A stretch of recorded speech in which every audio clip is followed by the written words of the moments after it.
அஜித் அவர்களுடைய good bad ugly அப்படின்ற திரைப்படம் 10ஆம் தேதி ரிலீஸ் ஆக போகுது. 200 அடிக்கு பிளான் பண்றாங்க. நல்ல நேரம் இங்க யாருக்கும் உயிர் சேதம்ன்றது எதுவும் ஆகல. உங்களுடைய கருத்து என்ன? இதுல முன் உதாரணம் யாருன்னா இந்த அரசியல் கட்சிகள். அப்ப ஆட்சியாளர்களே தவறு செய்யும் போது ஃபேன்ஸ்க்கெல்லாம் கொஞ்சம் ஆர்வ கோளாறு. ஹைகோர்ட் பேன் பண்ணிருக்கு. அப்படி இருந்தும் இந்த போலீஸ் எவ்வளோ ஆக்ஷன் எடுக்கிறாங்க. அந்த ஏரியா போலீஸ் அதுக்கு வைக்கும் போது அட்லீஸ்ட் ஒரு 10 நாள் ஆயிருக்குமா? அப்போ அவங்க அதை பார்த்தாங்களா? ஏன் பார்க்கல? ஏன் ஆக்ஷன் எடுக்கல? அஜித் ஆல்வேஸ் டெல்ஸ் ஹிஸ் ஃபேன்ஸ் நீங்களாம் இதெல்லாம் பண்ணாதீங்கன்னு சொல்லி. ஆனால் இதுங்களுக்கும் அறிவில்லை. இந்த போயிட்டு லிட்டராக பால் ஊற்றி அஜித் மேலேயே அந்த பால் விழுவுறது மாதிரி எல்லாம் முட்டா பசங்க. பட் இவங்க என்னமோ பெரிய இவங்க டைரக்டர், அதுவும் ரஜினிகாந்தோட படம் எடுத்துட்டா இவங்க பேசுறதெல்லாம் தான் ரைட்டுன்னு சொல்றது நினைப்பும் கூட தப்பு. ஒரு டைரக்டராக இருந்துட்டு எப்போ பார்த்தா எங்க மக்கள் நாங்கள் கீழுது அந்த மாதிரி எதுக்கு நீ ஒரு சிம்பத்தி கிரியேட் பண்ற தேவையில்லை. நீ அவங்கள நல்லா கொண்டு வா வெளியே. அப்போ you are a good director. Darshan இருக்கார், நீங்க பார்த்திருப்பீங்க பிக் பாஸ்ல எல்லாம். அவருடைய வீட்டு வாசல்ல ஒரு கார் நின்னுது. அதுக்கப்புறமா அது ஒரு பிரச்சனையாயி அவர் என்ன சொல்றாருன்னா அவர் ஜட்ஜோட பையன், அதன் காரணமா அவர் மிரட்டுறாரு அப்படின்னு சொல்லி அதுக்கப்புறம் அவர் அரெஸ்ட் பண்ணியே உட்கார வச்சுட்டாங்க. உங்களுடைய கருத்து? அதே பிகாஸ் அவங்க ஒரு ஜட்ஜ் ஃபேமிலியா இருக்கிறதால போலீஸ் இவ்வளவு சடன் ஆக்ஷன் எடுத்துக்கு. இதே நீங்களும் நானும் போய் ஒரு கம்ப்ளைண்ட் கொடுத்தா இந்த போலீஸ்காரன் வருவானுங்களா?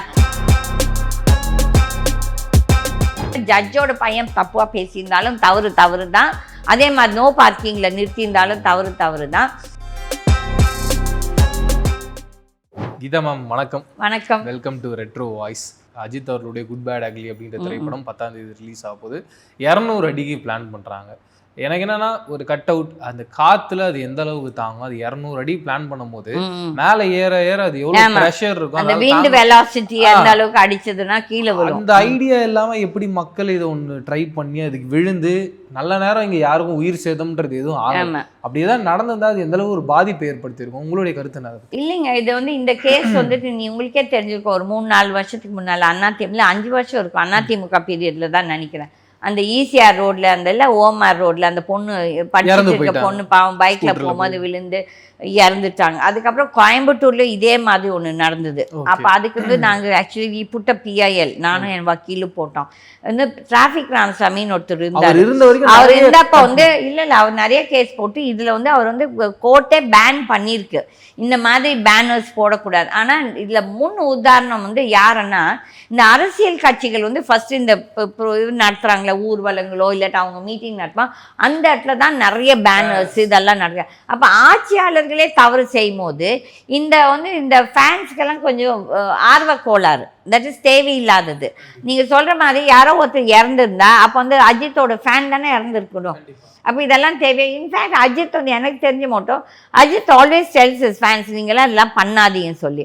ஆனால் இதுங்களுக்கும் அறிவில்லை. இந்த போயிட்டு லிட்டராக பால் ஊற்றி அந்த லிட்டர் பால் எவ்வளோ ஏழை குழந்தைங்க இருக்காங்க, எவ்வளோ நாய்ங்க இருக்குது ரோட்டில் நிஜமாவே. அதுங்களுக்கெல்லாம் கொடுத்தா கூட புண்ணியம். ஆனால் அதை செய்ய மாட்டாங்க. என்னமோ அங்கே ஏதோ அந்த இதுக்கு கொடுத்த உடனே என்னமோ அஜித் மேலேயே அந்த பால் விழுவுறது மாதிரி எல்லாம் முட்டா பசங்க, படித்த முட்டாள்கள். இது படிக்காத முட்டாள்கள் கிடையாது, இதெல்லாம் படித்த முட்டாள்கள். அப்போ இந்த மாற்றங்களுக்கு தான் நம்ம இவ்வளவும் பேசுகிறோம். That is dangerous. இதெல்லாம் தேவையில்லை. ஐ விஷ் அஜித் வில் அவங்க அந்த ரசிகர்களை கண்டிக்கணும். அவர் செய்யணும். Because I think he will do it. But தெரியல, இது மட்டும் ஒரு ஸ்டேட்மெண்ட் வரலன்னு நினைக்கிறேன் அஜித் கிட்ட இருந்து. பட் இது ஹைகோர்ட் பேன் பண்ணியிருக்கு. அப்படி இருந்தும் இந்த போலீஸ் எவ்வளோ ஆக்ஷன் எடுக்கிறாங்க. அந்த ஏரியா போலீஸ் அதுக்கு வைக்கும் போது அட்லீஸ்ட் ஒரு 10 நாள் ஆயிருக்குமா? அப்ப அவங்க அதை பார்த்தாங்களா? ஏன் பார்க்கல? ஏன் ஆக்ஷன் எடுக்கல?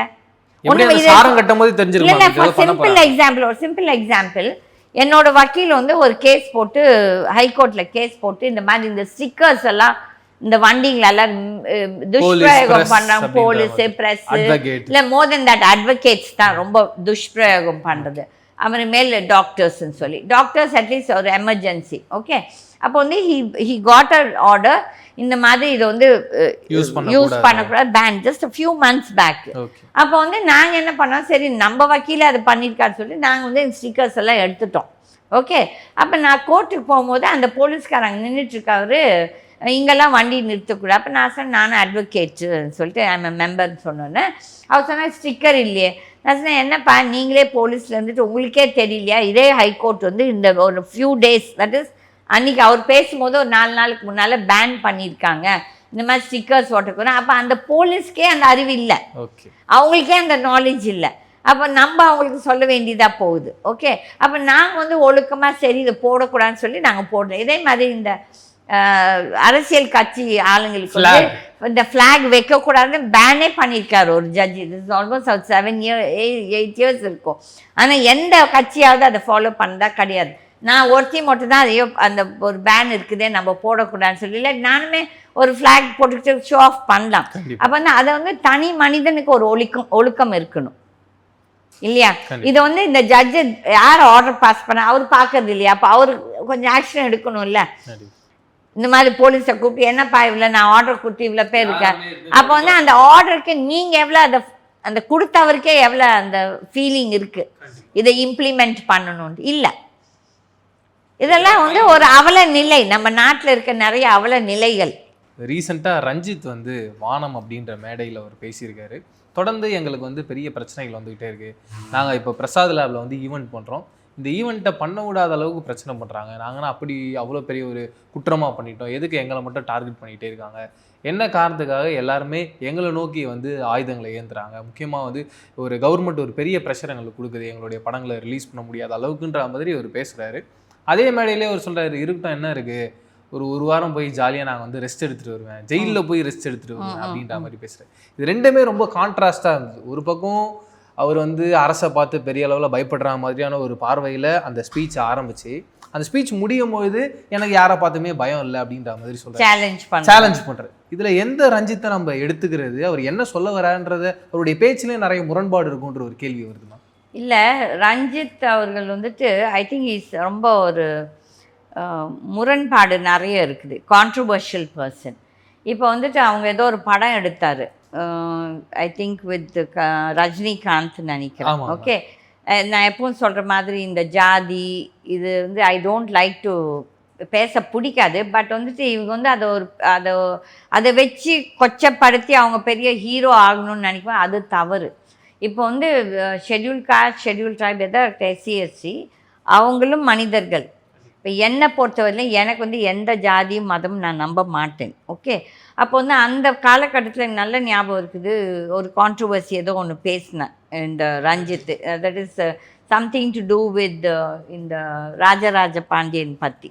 என்னமோ இவங்களுக்கு தான் எல்லாமே சரித்திரம், இந்த சரித்திரமே நிறைய இது யாருக்குமே உண்மை என்னன்னே தெரியாது. பட் இவங்க என்னமோ பெரிய இவங்க டைரக்டர், அதுவும் ரஜினிகாந்தோட படம் எடுத்துட்டா இவங்க பேசுறதெல்லாம் தான் ரைட்டுன்னு சொல்கிறது நினைப்பும் கூட தப்பு. அப்போ வந்து நீ வந்துட்டு இப்போ உங்களோட அந்த ப்ரோக்ராமுக்கு வந்துட்டு ஸ்டேட் கவர்மெண்ட் தேவையில்லாமல் பிரச்சனை கொடுத்தாலும் அதுவும் தவறு. ஏன்னா ஸ்டேட் கவர்மெண்ட் வந்து எல்லாத்தோட வாய்ஸையும் வந்து இது பண்ணணும், பேச விடக்கூடாதுன்னு சொல்கிறதும் தவறு. அதே மாதிரி இவர் என்ன கான்ட்ரவர்ஷியலாக பேசியிருக்காரோ நம்மளுக்கு தெரியாது. ஓகே, பட் நிறைய தடவை அவங்க வந்து அவங்க ஜாதியை வச்சுக்கிட்டு தான் பண்ணுறாங்க, விச் இஸ் ராங். நீங்கள் அந்த ஜாதியில் இருக்கவங்கள வந்து நீங்கள் முன்னுக்கு கொண்டு வரணும். ஆனால் இவங்க நிறைய பேர் நான் பார்த்துருக்கேன், அந்த ஜாதி அவங்கள அப்படியே பின்பற்றவரையாக வச்சுக்கிட்டு இவங்க மட்டும் முன்னுக்கு வந்து அதை வச்சுட்டு என்னமோ பெரிய என்னமோ நாடே இவங்களெல்லாம் இல்லை இவங்கள வந்து ரொம்ப எதிர்க்கிற மாதிரி, அவங்கள துன்புறுத்துற மாதிரி. சரி, இப்போ எங்கள் காலேஜில் நீங்கள் பார்த்தீங்கன்னா எனக்கு வந்து ஆல்மோஸ்ட் 70 to 80% வந்து most of my students SC ST. நாங்கள் ஜாதி பார்த்தா கொடுக்கறதில்ல. It is not at all தேவை. படிக்கணும்னா எல்லா குழந்தையும் வந்து நல்லா படிக்கட்டும். அப்போ நான் இது ஒரு தடவை ஒரு 3 years பேக் இது ஒரு பேட்டியில் சொல்லியிருந்தேன், ரஞ்சித் எவ்வளோ வந்து பிற்பற்றோர் குழந்தைங்களே இவர் படிக்க வைக்கிறார். இவ்வளோ பேசும் ரஞ்சித் இப்போ வந்து நல்ல செல்வாக்கான பொசிஷனில் இருக்க அவர். அவங்க இதில் அவங்க I don't want to say ஜாதி, பட் அவங்களோட இதில் வந்து எவ்வளோ பேர்த்தை இவருக்கு ஹெல்ப் பண்ணுறாருன்னா கிடையாது. இந்த சீமான் கடை இந்த தமிழ் சேனா இலங்கை தமிழர்கள் ஈழம் தமிழர்கள் சொல்கிறார். இப்போ வந்து நான் வந்து எவ்வளோ ஈழத்தமிழ் குழந்தைங்கள, தட் இஸ் நாட் பெண்கள் ஆண்கள், நாங்கள் வந்து நிறைய பேர்த்த ஹெல்ப் பண்ணுறோம். தட் இஸ் 2009 வந்து அந்த ஈழம் வார் நடந்தப்போ இன்ஃபேக்ட் நாங்கள் வந்து கவர்மெண்ட் ஆஃப் ஸ்ரீலங்காவுக்கு கேட்டோம், நாங்கள் அந்த ஒரு சில குழந்தைங்கள தத்து எடுத்துக்கிறோம். பட் அன்றைக்கி வந்து இந்த ராஜபக்ஷே வந்து ஹி டிட் வாண்ட், அவன் இன்னொரு கொடூரக்காரன். ஓகே, அதனால இவங்கெல்லாம் எவ்வளோ பேருக்கு இவங்க ஹெல்ப் பண்ணுறாங்கன்னா கிடையாது. எல்லாம் இந்த மேடையில் வந்து இவங்க கதை விட்றாங்க தவிர்த்துட்டு எல்லாம் பப்ளிசிட்டி தான். அப்போ வந்து இந்த ரஞ்சித் மாதிரி அவங்கெல்லாம் வந்துட்டு ஒரு கிருமிகள். இவளை பேசும் ரஞ்சித்து இப்போ வந்து ஆம்ஸ்ட்ராங் வந்து கொண்டுட்டாங்க. ஓகே, ஒரு ஆம்ஸ்ட்ராங் நல்லவரோ கெட்டவரோக்கு நம்ம போகல, பட் அவர் வந்து ஒரு அரசியல் கட்சியோட தலைவர். அப்பேற்பட்டு அவர் வீட்டிலேயே அங்கேயே வச்சு வந்து இந்த ரவுடிஸ் வந்து கொண்டு இருக்காங்க. அது ரவுடிஸ் வந்து அவங்க கட்சிக்காரங்களா இல்லாட்டி மற்ற கட்சிக்காரங்களா, அது பல கருத்துக்கள் போகுது. ஒருத்தர் சொல்கிறாங்க பிஜேபி பண்ணாங்கன்ட்டு, ஒருத்தர் சொல்கிறாங்க திமுக பண்ணாங்கன்ட்டு, ஒருத்தர் சொல்கிறாங்க அவங்க கட்சி, வெரைட்டிஸ் ஆஃப் இது. அப்போ வந்து அவங்க வந்து அதுக்காக எதனா அவங்களோட அந்த ஆம்ஸ்ட்ராங் கொலை பற்றி இவங்கெல்லாம் எதனா ஒரு ஆக்ஷன் எடுத்தாங்களா, அதை பற்றி மறுபடியும் பேசினாங்களா? அதோட தான். அதுக்கப்புறம் அதை பற்றி என்ன பண்ணணும்னு சொல்லிட்டு எதுவுமே பேசல.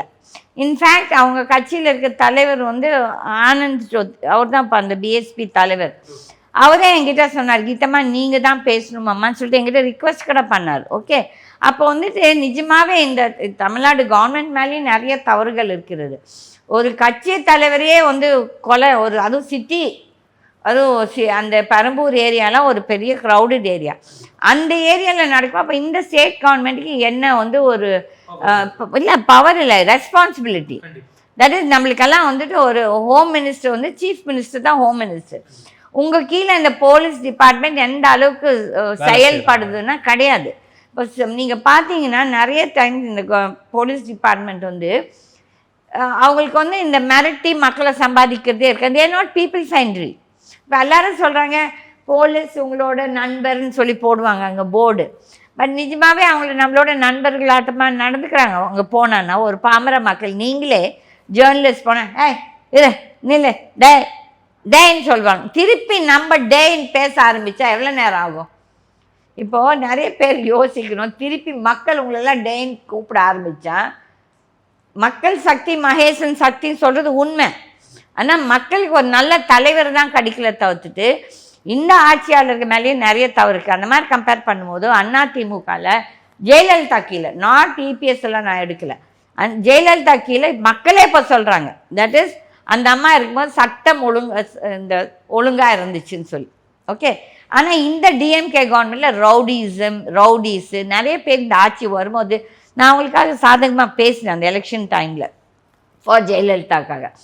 அப்பேற்பட்டவங்க வந்து எல்லாம் சொல்லுவாங்க, ஏன் கீதா நீ டிஎம்கேக்கு சப்போர்ட் பண்ணி பேசுகிற, அவங்க வந்து இவங்க ஆட்சிக்கு வந்தாலே ரவுடிசம் தானே. அது உண்மை, இப்போ தப்பே கிடையாது.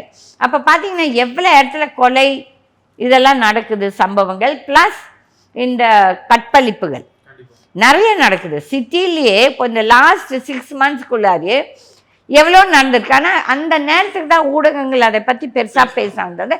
அதுக்கப்புறம் அதை பற்றி ஃபாலோ அப் என்ன ஆக்ஷன் நடக்குதுன்னா ஒன்றும் இல்லை.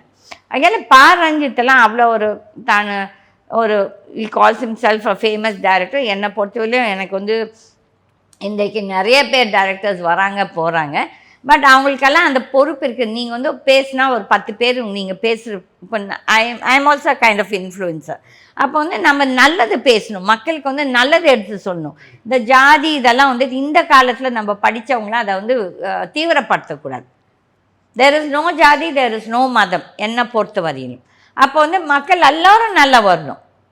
எதுக்கு வந்துட்டு கீழ் ஜாதி மேல் ஜாதி, எதுக்கு அந்த பேச்சு? இப்போ நம்ம மாதிரி பேசுறதால நீ எதுக்கு ஒரு டைரக்டராக இருந்துட்டு எப்போ பார்த்தா எங்கள் மக்கள் நாங்கள் கீழ் இது அந்த மாதிரி எதுக்கு நீ வந்து ஒரு சிம்பத்தி கிரியேட் பண்ணுற தேவையில்லை. நீ அவங்கள நல்லா கொண்டு வா வெளியே, அப்போ யூஆர் அ குட் டைரக்டர்.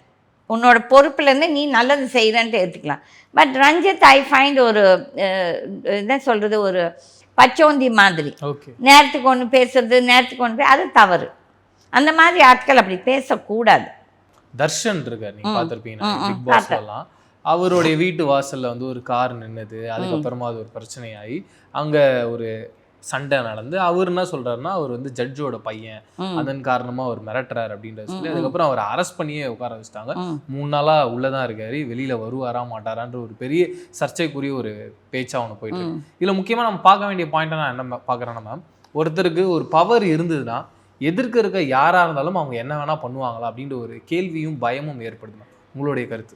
என்னோட கருத்து என்னன்னா, நான் அதில் பேசினேன். அது ஆக்சுவலி இப்போ வந்து யார் மேலே தவறு இருக்குதுன்னு நம்மளுக்கு தெரியாது. ஆனால் இப்படி நம்ம யூகத்தில் பேசலாம். என்னென்னா, அந்த வீட்டு முன்னால் நிறுத்தியிருந்தாங்கன்னா அது நோ பார்க்கிங் ஏரியா வந்து சப்போஸ் தர்ஷன் போய் ரிக்வெஸ்ட் பண்ணிவிட்டு அவங்க தெனாவெட்டா, ஏன்னா அவங்க ஜட்ஜோட பையன் சொல்லிட்டு அந்த தெனாவெட்டில் இருந்தால் லொல்லு பேசியிருந்தா கண்டிப்பாக எந்த ஒரு மனுஷனுக்கும் கோவம் வரும். ஆனால் அதே இது வந்துட்டு தர்ஷனுக்கு நான் ஆக்டர்னு சொல்லிட்டு திமிராவும் பேசி இருக்கலாம், பேசாமே இருந்திருக்கலாம். அப்படி திமிரா பேசியிருந்தா அதுவும் தவறு. இல்லாட்டி ரிக்வெஸ்ட் பண்ணியிருந்தாருன்னா கண்டிப்பாக தவறு கிடையாது. அப்போ வந்து அந்த வந்து அவங்க என்ன சொல்கிறாங்கன்னா, அந்த ஒய்ஃப் வந்து ப்ரெக்னெண்ட்டாக இருந்தாங்க, மாமியார் எல்லாத்தையுமே இது பண்ணி அவங்களுக்கு வந்து ஹார்ட் அட்டாக் வந்துருச்சாமா, நெஞ்சு வலி வந்துருச்சாமா, ஹாஸ்பிட்டலில் போய் அட்மிட் ஆனாங்களாமா. அப்போ வந்து அந்த மாதிரி அப்படின்னா நம்மளுக்கெல்லாம் எவ்வளோ ஹார்ட் அட்டாக் நெஞ்சு வலி வரணும்? ஓகே. அப்போ வந்து இதெல்லாம் வந்துட்டு அதே பிகாஸ் அவங்க வந்து ஒரு ஜட்ஜு ஃபேமிலியாக இருக்கிறதால போலீஸ் இவ்வளோ சடன் ஆக்ஷன் எடுத்துக்கு. இதே நீங்களும் நானும் போய் ஒரு கம்ப்ளைண்ட் கொடுத்தா இந்த போலீஸ்காரன் வருவானுங்களா? ஒன்றும் இல்லை. இதே தர்ஷன் இருக்கட்டும், தர்ஷன் நம்ம 2 பேரும் நம்ம வந்து ஜட்ஜு இல்லை, ஒன்றும் இல்லை, நம்ம போய் கம்ப்ளைண்ட் கொடுத்தா ஆக்ஷன் எடுத்துருப்பாங்க. இல்லை அப்போ என்ன சொல்லுவாங்க, அவன் வந்து ஆக்டிவ்னு சொல்லிட்டு அந்த இம்பார்ட்டன்ஸ் அங்கே கொடுத்துருப்பாங்க. நம்மளை வந்து சச்சப்போ இட்ஸ் ஓகே எல்லாம் அட்ஜஸ்ட் பண்ணிட்டு போங்கன்னு சொல்லிட்டு விட்டுருப்பாங்க. அப்போ வந்து இது ஒரு ஜட்ஜ் ஃபேமிலியாக இருந்தால் இவ்வளோ ஆக்ஷன் எடுப்பாங்க. ஜட்ஜோட பையன் தப்பாக பேசியிருந்தாலும் தவறு தான். அதே மாதிரி நோ பார்க்கிங்கில் நிறுத்தியிருந்தாலும் தவறு தான். பட் வி டோன்ட் நோ, நம்ம யாருமே அங்கே விட்னஸ் கிடையாது. ஓகே. பட் இவ்வளோ சீக்கிரமாக பாயும் இந்த தட் இஸ் போலீஸ் அண்ட் சட்டம் ஏன் மற்ற இதிலெல்லாம் இவ்வளோ சீக்கிரமாக நீங்கள் எவ்வளோ பேர் இந்த போலீஸ் ஸ்டேஷன்ஸ் ஏறி நியாயமான மக்கள் எவ்வளோ பேர் ஏறி இறங்குறாங்க? ஒன்றும் இல்லை. எனக்கே ஒரு கேஸ், இந்த வழி வந்து என்னோடது. ஓகே. இந்த பக்கத்தில் கட்டுறவன் வந்து ஒரு பெரிய பில்டர். அவன் வந்து போலீஸ்க்கு போய் எப்போ பார்த்தா போய் பணத்தை கொடுத்துட்டு என் மேலே ஃபால்ஸ் கம்ப்ளைண்ட் கொடுக்குறான். நான் 5 பைசா கொடுக்க மாட்டேன். இதுக்கு நீங்கள்லாம் என்ன செலிப்ரிட்டின்னு கூப்பிட்றீங்க? நான் ஐம் நாட் அ செலிப்ரிட்டி. ஏன்னா நானும் மற்ற மக்களாக தான் கஷ்டப்பட்டுருக்கேன். என்னென்னா அந்த போலீஸ்காரன் வந்து எனக்கு என்னோடய வயசை கூட பார்க்குறது, நான் ஒரு லேடின்னு கூட பார்க்கல. அவன் குடிச்சு போட்டு அவ்வளோ அயோக்கியத்தனம் பண்ணுறான். ஆனால் அவன் காசு கொடுத்தா உடனே எஃப்ஐஆர். இது நீங்களும் நானும் போனால் உடனே எஃப்ஐஆர் கொடுப்பாங்களா? இல்லை நம்மளுக்கு சிஎஸ்ஆர் கூட கொடுக்க மாட்டாங்க. அப்போ வந்து இந்த சட்டம் வந்து எந்த அளவுக்கு நியாயமாக வேலை செய்யுதுன்னா கண்டிப்பாக கிடையாது. ஒரு தரமா ஒரு தராசு மேல it's impartial. I mean they partial, they not impartial. அப்போ வந்து இந்த சட்டத்தை யாரு கேட்க? இந்த முதலமைச்சர் பார்த்து தானே இருக்கிறாரு. என்னென்ன பேர் சொல்றாங்க, இல்லை அவன் வந்து டிஎம்கே கட்சிக்கு டொனேஷன் கொடுத்துருக்கான், அகையால் டொனேஷன் கொடுத்து அவன் எதையும் செஞ்சுட்டு போகலாமா? அப்போ அதே மாதிரி தான் இந்த தர்ஷன் கேஸ்லையும் we will give Darshan all the credit. அவன் தப்பாகவே பேசல, நியாயமாகவே பேசியிருந்தானா ஜஸ்ட் பிகாஸ் அவங்க ஜட்ஜோட பையனை உடனே போலீஸ் வந்துட்டாங்க. பட் அதே இது தர்ஷனுக்கும் உங்களுக்கும் நம்மளுக்கும் நடந்திருந்தானா தர்ஷன் ஆக்டர் சொல்லிட்டு அப்போ வந்து அவருக்கு சப்போர்ட் போயிருப்பாங்க. அகையால் இந்த போலீஸ்க்கு வந்துட்டு என்ன சொல்கிறது, இந்த நாக்கில் நரம்பு இல்லைன்னு சொல்லுவாங்க, அந்த மாதிரி தான் அவங்களோட செயல்பாட்டெல்லாம். இன்னொரு பக்கம் அந்த கேஸில் சொல்லும் போது என்ன சொல்கிறாங்க, இப்போ தர்ஷனை அரெஸ்ட் பண்ணதுக்கு ரீசனாக என்ன சொல்கிறாங்கன்னா அவர் வந்து பெண்கள்கிட்ட தப்பாக நடந்துக்கிட்டாரு, அந்த கேஸை வச்சு தான் அவர் லாக் பண்ணியிருக்காங்க. இன்னொரு பாயிண்ட் என்ன சொல்றாங்கன்னா, தர்ஷன் முகத்தில் டீயை தூக்கி ஊற்றிட்டாங்க. ஆமாம் அப்படின்றது, சூடான டீ தூக்கி வீசினாங்க. அதுங்க அது யாருமே ரியாக்ட் பண்ணுவாங்க. இப்போ வந்துட்டு நீங்களே எனக்கு ஊற்றினாலும் இல்லை நான் உங்களுக்கு ஊற்றினாலும் கண்டிப்பாக நம்ம வந்து ரியாக்ஷன் வில் பி. நம்ம ஒன்று யாருமே ஜீசஸ் கிரைஸ்ட் சரி நீ இந்த கணத்தில் அடிச்சா நான் இந்த கணத்தை காட்டுறேன்னு சொல்கிற யாருமே கிடையாது, இன்க்ளூடிங் ஜட்ஜஸும் இல்லை. இந்த சாமியார் கூட்டங்கள்லாம் இதெல்லாம் சொல்லுவீங்க, சாந்தமாக இருங்க, கோவப்படாதீங்க, பொறுமையாக இருங்கன்னு சொல்கிறதெல்லாம் பேச்சளவுக்கு தான். பட் வாழ்க்கையில் உண்மையாக நடக்கணும்னா கிடையாது. அப்போ வந்து அந்த டீ அப்படி போட்டிருந்தா கண்டிப்பாக அந்த பையனும் ரியாக்ட் பண்ணிக்கலாம். அதே மாதிரி வந்து பெண்களை வந்து இன்கேஸ் அந்த பொண்ணு ப்ரெக்னெண்ட்டாக இருந்தது தெரிஞ்சு இருந்ததுன்னா அவங்களும் வந்து இந்த பெண்களோட கைகாலப்பு பண்ணியிருக்க வேண்டாம். பட் அந்த பிள்ளைங்க என்ன பேசிச்சோ நம்மளுக்கு தெரியாது. அகையில் அந்த சூழ்நிலை நம்ம யாருமே பார்க்கல. அகையில் நம்ம வந்து யூகத்தில் தான் பேச முடியும். இந்த மாதிரி இப்படி இருந்திருந்தால் இப்படி இருந்திருக்கணும், இப்படி இருந்தால் இது தவறு அது இதுன்னு சொல்லிட்டு. ஆனாலும் இதே போலீஸு நம்ம போய் கம்ப்ளைண்ட் கொடுத்தா எவ்வளோ அலட்சியமா இருப்பாங்க, இல்லை எவ்வளோ அலட்சியமாக எவ்வளோ அலர்ட்டாக இருக்கிறாங்க. ரெண்டும் சொல்லணும் இல்லைங்களா? பணம் கொடுத்தால் எல்லாம் நடக்கும். அந்த கவர் கீழே போய் கொடுத்தா எல்லாமே நடக்கும். இது நான் 100 தடவை பேசியிருக்கேன். யாரோ ஒரு நீதிபதியாவது பார்த்தா ஏன் நீங்கள் இப்படி பேசுறீங்க, வாங்க நீங்கள் வந்து சொல்லுங்கள், எங்களுக்கு எவிடன்சஸ் கொடுங்கன்னா நாங்கள் கொடுக்க தயார். பட் நம்மளை கேட்பாங்களா? யாருக்குமே அந்த பொறுமை கிடையாது.